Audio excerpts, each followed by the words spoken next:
Hi guys, alam nyo ba, nausap-usapan ngayon si Elise Hoson. Bakit? Dahil nga maraming nagsasabing mga netizen na nagparitoke itong si Elise.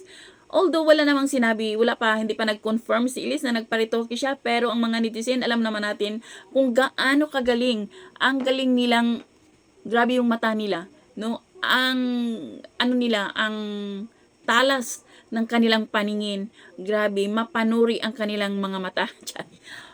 So, yun nga guys, maraming mga netizen ang nagsasabi na nanghihinayang sila sa ganda ni Elise. Dahil nga noon na hindi siya ritukada, ang ganda-ganda na ni Elise. Sabi nga nila, sayang, dahil ang ganda-ganda na niya, bakit pa nagparitoke si Elise? Kung totoong nagparitoke ha, dahil wala pa namang confirmation mula kay Elise Hoson. Pero yun nga, sabi ng mga nagko-comments na halatang-halatang nagpagalaw or nagparitoke si Elise Hoson. Sayang dahil yung ganda niya na iba kasi yung ganda ni Elise. Ang ganda-ganda niya talaga. So ngayon daw sabi nila, ano ba yan? Magkakamukha na sila.